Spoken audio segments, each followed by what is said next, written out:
नमस्कार जय जगन्नाथ मिता किचन को आपण मानकु स्वागत। मु आज गोटे एमिति रेसिपी नहीं आसी जहाँ को भात रुटी परोटा सबुथिरे बहुत टेस्टी लागिवो। चलंतु एही रेसिपीटी स्टार्ट करिबा। मु 250 ग्राम रो भेंडी को भल भाबरे धोईकी पोछि नेछि।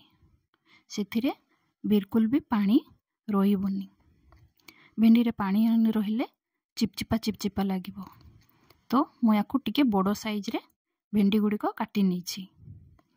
चलंतु भेंडी गुड़िक भाजी नबा। तो मु कड़ाई रे गोटे चामच सोरिष तेल दउची एवं एठी भेंडी को देई भाजी नबा।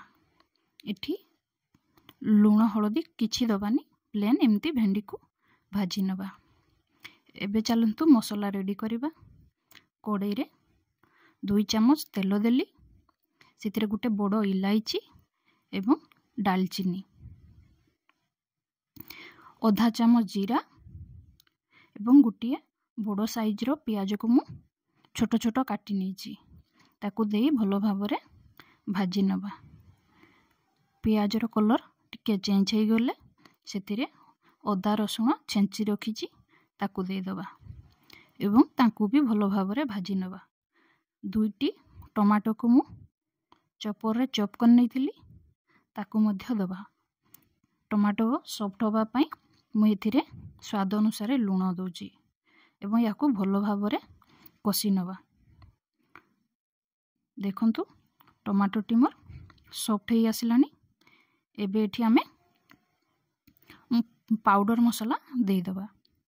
पाउडर मसला रे मु हळदी पाउडर, जीरा पाउडर, धनिया पाउडर एवं किछि लंका पाउडर आउ कलर पाई काश्मीरी रेड चिली पाउडर देछि। ए सब को देई भलो भाबरे भाजी नबा। मोर मसलाटी सुखिला देखाउछु काहेकि ना मु बहुत अल्प तेल देई ए तरकाटी बनौछि। तो एठी किछि पानी दे देली। पानी देई मसलाटी को भलो भाबरे कसी नबा। एथिरे मु आधा कप रो दही नेछि, फ्रेश दही, बिल्कुल खटा नबानी। तो ये दहीटा को नहीं भलो भाबरे गुळेबा। ए समय रे गैस रो फ्लेम को लो कर देबा काहेकि ना दहीटी छिड़ी जिवार चांस थाए।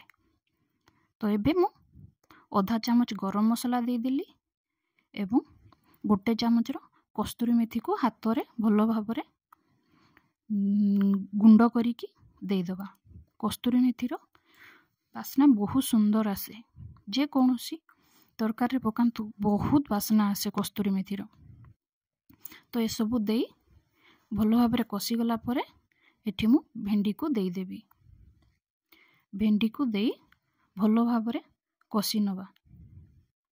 देखंतु भेंडी रे पानी थिले एथरे लाळो रहिले चिपचिपा हुए, किंतु एटा भेंडी तरकारी बोली बिल्कुल जना भी पड़िबोनी। एथिरे बिल्कुल चिपचिपापन नहीं। भलो भाबरे कसी गला परे एठी मु गोटे कप रु 1.5 कप पानी देबी।